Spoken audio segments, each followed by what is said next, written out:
Americans are suffering from varicose veins, but there are effective treatments to help relieve that pain and discomfort. Dr. Klubshushan Sharma, he's the founder and medical director at Arizona Vein and Laser. He's here to answer some common questions about veins. And welcome, Dr. Sharma. Thank you. Well, we have a lot to get to. Let's take that first question. This comes from a viewer. Why would legs tingle or burn after 10 days of spider vein treatment? Okay, usually the tingling and burning should go away in 3 to 4 days. Okay. Unless there is some extravasation or some leakage of the fluid outside the vein, that can cause that kind of tingling. So 10 days is not normal? 10 days usually is not normal. Wow. I didn't realize the recovery was that quick, 3 to 4 days. All right, here's our next question. I experienced a burning sensation during the venous procedure. Is this normal? And what causes it? If so, how can the sensation be reduced the next time? First of all, what is venous? Venous is a way of treating the incompetent veins using a radio frequency. Okay. All right. Is that normal for her? The pain during procedure is not normal. Really? Yes, because if the local anesthetic is given properly, there should not be any pain during the procedure.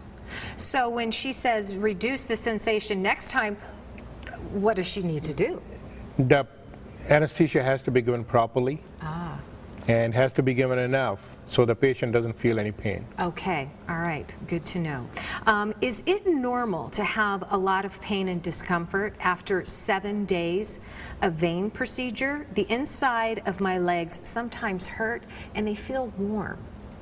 Sometimes if the vein is very big in diameter and the treatment had a little bit longer, it can hurt for some time, a week to 10 days, because of the inflammation of the body. Okay. But it should get better. If it's not getting better, then something has to be checked out. Okay. That tingling and warm sensation, is that normal? Tingling usually comes from a very small nerve which runs with the vein, and that usually subsides in a few months. Okay. Okay. Because that's because of the nerve. Oh, okay, Yes. okay. And one more question. I had my veins stripped 4 years ago. One of my veins came back in my left leg. I decided to go for the EVLT treatment. However, the doctor couldn't get the catheter into the vein because it wasn't cooperating. Is it normal for a vein not to respond to EVLT treatment?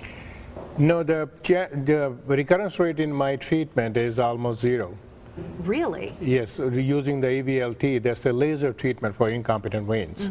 Okay. But if the vein recurs, that might be some other vein close to the one treated before. Okay. So if the vein doesn't respond, or it's usually is inexperience of the surgeon, because in my practice, we have never failed to enter a vein and treat a vein.